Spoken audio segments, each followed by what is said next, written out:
వందనాలండి. ఈరోజు డిసెంబర్ 6 రెండవ కుమారుడైన హేబెల్ గురించి మాట్లాడదాం.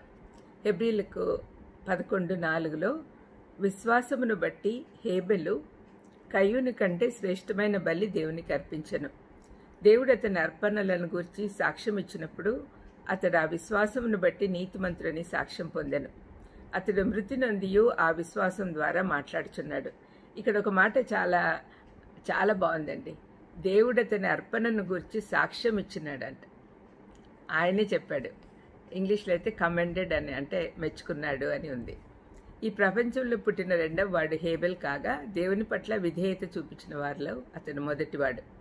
అతని పేరుకున్న అర్థము ఆవిరి లేకపోతే ఊపిరి. ఆదాము హవ్వల రెండవ కుమారుడు తన పేరుకు తగినట్లు క్లుప్త జీవితం కలిగి ఉన్నాడు. అసూయతో అన్న చేతిలో అతని జీవితం ముగించబడింది. తన తండ్రి అన్నలాగా కాకుండా హేబెల్ గొర్రెల కాపరి అని ఆదికాండం 4:2లో చెప్పబడి ఉంది. కొంతకాలం అయిన తర్వాత ఇరువురు దేవునికి తమ అర్పణలు తీసుకెళ్లారు.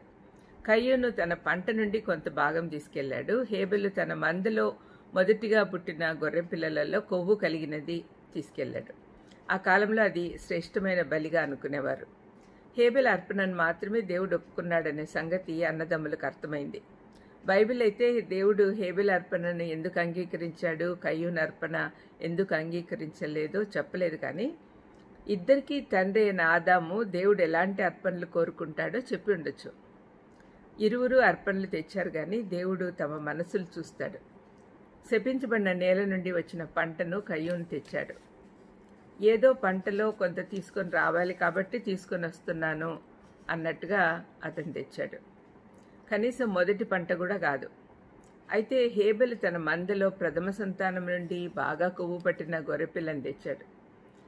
హెబ్రీ బైబిల్లో హేబెలు గొప్ప విశ్వాసము భయభక్తులతో తెచ్చాడు అని వ్రాయబడింది. బలిపశువును అర్పణగా తెచ్చుటలో హేబెలు విధేయత చూపించాడు. ఆ విధంగా చేసిన మొదటివాడు హేబెలు. అంతేకాకుండా మత విషయాల్లో జరిగే పోరాటాలలో బలైనవాడు కూడా మొదటివాడు అతనే. మన జీవితాల్లో దేవుడు మన నుండి ఏం కోరుకుంటున్నాడో తెలుసుకొనుటకు బైబిల్ మన చేతిలో పెట్టాడు దేవుడు. అనుదిన జీవితంలో ఎలా నడుచుకోవాలో కూడా వ్రాయబడి ఉంది. హేబెల్ లాగా ఎంత కష్టమైనా దేవునికి విధేయత చూపించాలి. దేవుడే పరిస్థితులను అనుకూలపరుస్తాడు అనే విశ్వాసంతో ఉండాలి. మనం చదువుకున్న వాక్య భాగంలో హేబెల్ను గురించి వ్రాయబడింది. మీరు గమనిస్తే హెబ్రీ పత్రిక 11లో వ్రాయబడిన విశ్వాసుల జాబితాలోని మొదటి పేరు హేబెల్దే. మొదటి గొర్రెల కాపరి, సత్యం కొరకు మొదటి హతసాక్షి కూడా. ప్రభువే స్వయంగా మత్తయి 23:35లో చెప్పినాడు అతను నీతిమంతుడని, పొగిడాడు కూడా. లూకా 11:51లో, హెబ్రీ పత్రిక 12:24లో హేబెల్ రక్తం నేల నుండి మొరపెడుతుంది అని బైబిల్ చెప్తుంది. దేవుడు ఆదికాండం 4:10లో హేబెల్ రక్తము దేవుణ్ణి వేడుకుంటుంది అని కయ్యూనుతో చెప్పుట మనం చూడగలం. ఈ మాటల ద్వారా దేవుడు అమాయకుల ఘోష వింటాడని, తప్పు చేసిన వారిని తప్పక శిక్షిస్తాడని తెలుస్తా ఉంది. ఈ సత్యము మనలో శ్రమపడే వారికి, ఇతరుల చేతిలో అన్యాయంగా బలైపోతున్న వారికి ఊరట కలిగిస్తుంది, ఆదరణ ఇస్తుంది. పగ తీర్చుకొనుట మన పని అని చెప్పిన దేవుడు మనకున్నాడు కాబట్టి మనం ధన్యులం.